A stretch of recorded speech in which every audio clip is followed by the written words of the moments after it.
হে আল্লাহ রসুল, কুরবানিটা কি? নবীজি বলছে সুন্নাতু আবিকুম ইব্রাহিম, তোমাদের পিতা ইব্রাহিমের সুন্নাত। এবার নবীজিকে জিজ্ঞাসা করছে ফামা লানা ফিহা ইয়া রাসূলুল্লাহ, হে আল্লাহ রসুল, কুরবানি করলে আমাদের লাভ কি? নবীজি বলছে বিকুল্লি শাআরাতিন হাসানা, প্রত্যেকটি পশমের মধ্যে এক একটা নেকি। তাহলে কুরবানি মানে পশু জবাই শুধু, এটা ইবাদত, পশমে পশমে নেকি। আচ্ছা আরো শুনেন, নবীজি সাল্লাল্লাহু আলাইহি সাল্লাম বলেন মা আমিলা আদমিন মিন আমালি ইয়াউমিন নাহর আহাব্বা ইলাল্লাহ মিন ইহরাকিদ দাম। আল্লাহর নবী সাল্লাল্লাহু আলাইহি সাল্লাম বলেন কোন মানুষ কুরবানির দিন আল্লাহর সবচেয়ে প্রিয় উত্তম আমল যা করে কুরবানির দিন, সেটা হলো ওই পশু জবাই। এরপরে নবীজি বলেন, এই হাদিসের 4টা অংশ, এই প্রথম অংশ বললাম। দ্বিতীয় অংশ নবীজি বলেন ইন্নাহু ইয়াতি ইয়াউমাল কিয়ামাতি বিকুরুনিহা ওয়া আশআরিহা ওয়া আজলাফিহা, ওই ব্যক্তি কুরবানি যে করলো কিয়ামতের দিন সে ওই প্রাণীর শিং, পশম এবং আজলাফ মানে পায়ের যে খুর আছে না, এই খুর, নবীজি বলেন সে শিং, পশম এবং খুরগুলো সহ হাসরের ময়দানে মিজানের পাল্লায় ওজনের জন্য নিয়ে আসবে। এখন কি অর্থ? কি অর্থ? হলো শিং, খুর এবং পশম, পুরা সরাসরি চামড়া পশম। তাহলে এগুলো যেহেতু মিজানের পাল্লায় ওজন হিসাবে দিব, তো গোস্তটি হালাই দিব, তোমার তো গোস্ত হালাই দিব, এটা নিয়ে বুঝাইছে মানে শিংটাও বাদ যাবে না, খুরটাও বাদ যাবে না, একটা পশমও কি যাবে না, বাদ যাবে না, পুরা আস্থা তার কোরবানিটা তার মিজানের পাল্লায় উঠানো। কি পরিমাণ নেকি হবে, কি পরিমাণ নেকি হবে! এটাকে খামখে,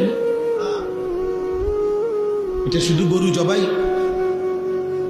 এরপরে 3 নম্বর অংশ, নবীজি সাল্লাল্লাহু আলাইহি সাল্লাম বলেন ওয়া ইন্নাদ দামা লা ইয়াকাউ মিনাল্লাহি বিমাকানিন ক্বাবলা আন ইয়াকাউ মিনাল আরদ। অর্থ কি? আগে কুরবানকে কুরবান বলে কেন? মানে এই যে পশু জবাই করার এই উৎসবটাকে, ইবাদতটাকে কি বলে? কুরবানি বলে। কুরবান অর্থ হলো, কুরবান শব্দটি আরবি, এই আমি যে আয়াত পড়ছি এখানে আছে ইজ কাররাবা কুরবানান। তো কুরবান শব্দের অর্থ হলো কুরব, নৈকট্য অর্জন করা, কারো ঘনিষ্ঠ হওয়া। মানে কুরবানির মাধ্যমে সবচেয়ে কম সময়ে বান্দা আল্লাহর ঘনিষ্ঠ হয়, নৈকট্য অর্জন করে, এই জন্য কুরবানকে কুরবান বলা হয়। এখন সবচেয়ে কম সময়ে মানে কি, এটা আমি ব্যাখ্যা দিলে বুঝবেন। ওই হাদিসের অর্থের জন্য বলতেছি, আপনি এমনি আগে বাংলায় বুঝেন, তাইলে হাদিসের তর্জমা বুঝতে সুবিধা হবে। মনে করেন একটা গরু, ছাগল, ভেড়া, বকরি, দুম্বা, মহিষ, এটারে মাটিতে শোয়াইল জবাইয়ের জন্য, কেমন?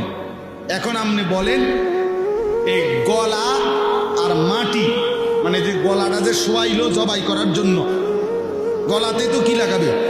ছুরি দিবে। এখন গলার থেকে মাটি ব্যবধান করবে 1 হাত, আধা হাত, 1 বিঘত, অথবা 4 আঙ্গুল, 5। আচ্ছা ধরি আমরা 1 বিঘত, সর্বোচ্চ 1 বিঘা কি 1 বিঘত, এর বেশি তো হবে না। তাহলে গলা থেকে মাটি ব্যবধান 1 বিঘত। এখন বলেন প্রাণীটা যখন জবাই করবে, গলার মধ্যে যখন ছুরি চালাবে, তখন রক্তের ফোঁটা মাটিতে যে পড়বে, প্রথম ফোঁটা কয় মিনিট লাগবে? 2 সেকেন্ড ধরে নিলাম, 3 সেকেন্ড, এর বেশি তো না। 2 থেকে 3 সেকেন্ডের ভিতরেই রক্ত কোথায় পড়বে? মাটিতে। কারণ কি? গলার থেকে মাটিতে একদম কাছে, ঠিক না? জবাইয়ের সাথে সাথে। এই নবীজি সাল্লাল্লাহু আলাইহি সাল্লাম বলেন, ওই হাদিসের অর্থ, কুরবানির দিন বান্দা যখন ওই প্রাণী জবাই করে, তো রক্তের প্রথম ফোঁটা জমিনে পড়বার আগেই 7 আসমানের ঊর্ধ্বে আল্লাহর আরশে পৌঁছে যায়। তাহলে 2 থেকে 3 সেকেন্ডের মধ্যে বান্দা আল্লাহর কি হয়ে যায়, ঘনিষ্ঠ। এই জন্য এটার কোরবান। এত দ্রুততম সময়ে বান্দা আল্লাহর নৈকট্য হাসিল করে, এই জন্য এটাকে কোরবান। এই জন্য নবীজি বলেন রক্ত মাটিতে পড়বার আগে আগেই আল্লাহর কাছে পৌঁছে ফাতিবু বিহা নাফসান। এবার নবীজি বলেন 4 নম্বর অংশ হাদিসের, নবীজি বলেন অতএব তোমরা খুশি খুশি কোরবানি করো। কি কোরবানি করো? খুশি খুশি দিলে, খুশি খুশি খুশি। কি করুম আর, যা বেশি জন বিরক্ত করো রে, যা দিমু, আর কি করার আছে, এটা নিয়ে কোরবানি।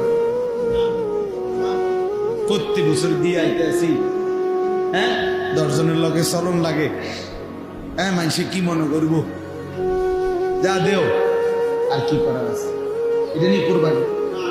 এই বুঝেন না? যাক, আর এক উসিলায় মাইয়ার শ্বশুর বাড়ির থেকেও কিছু লোক খাওয়ানি বাকি রয়েছে, কথা হ্যাঁ দাও, আরেক নাম বাড়াই দাও। এই উসিলায় মানুষ 200 খাওয়াই দিলাম, 100 খাওয়াই দিলাম, এটা নিয়ে কোরবানি। এটাই ভালো। এটা কি আল্লাহ নবী এই জন্য বলছে খুশি খুশি কোরবানি। এটারে পেরেশানি মনে করো না, বিরক্ত মনে করো না।